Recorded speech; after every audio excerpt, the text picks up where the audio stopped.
And it's just been a battle to shift the medical system to chronic disease Can we management. just go to the pill really quick? And I just want to say up front that, I'm Protestant. I never had a problem with birth control, never thought about it, but at all. So that's my position, or has been my position, which is actually radically changing as we speak. But I've always felt that way. So I never really thought about it, but I always noticed that you were not allowed to criticize the pill, period. Like that was not allowed in the world I grew up in. You could have all kinds of kooky opinions. You cannot criticize the birth control pill. And now I feel like maybe we were played a little bit. Why you're laughing sardonically?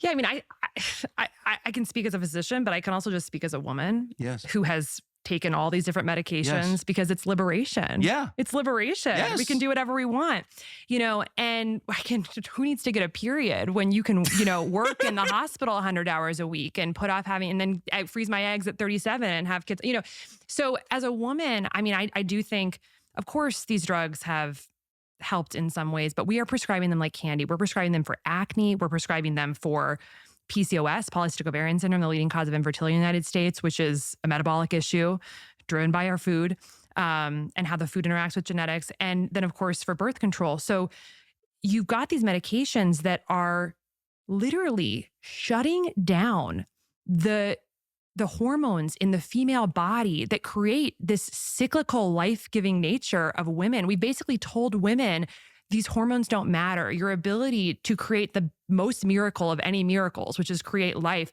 just shut it down. There's no impacts.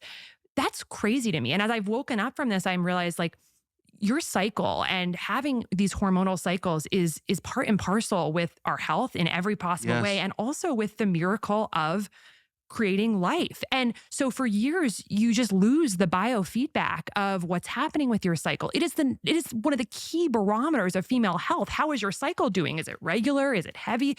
And we just shut it down and say there's no repercussions for that, which I think gets to a larger issue, which is a disrespect of life, right? Yes. It's a disrespect of things that create life. And I think about, you've got the pill and it just goes hand in hand with the rise. And this is going to seem a little far out there, but like it goes rise and rhyme with the hand of industrial agriculture, the spraying of these pesticides, the things that give life in this world, which are women and soil. We have tried to dominate and shut down the cycles. We have lost respect for life, which again gets to the spiritual crisis. Keep going. I love this. And I think You are speaking truth right now.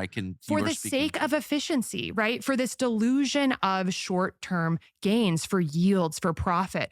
But what we need to realize is that we live in an interdependent ecosystem that has to be harmonious, not dominated, which means gentler, And so by taking a hammer to women's hormones, taking a hammer to pests, what we've done is we are destroying the things that give us life in this country. And that is, I think, part of the root cause of why things feel so dark right now, because it's bigger than all of this. We are actually turning our back on life. Does it surprise you that all of this happened within 20 years of developing the atom bomb? No,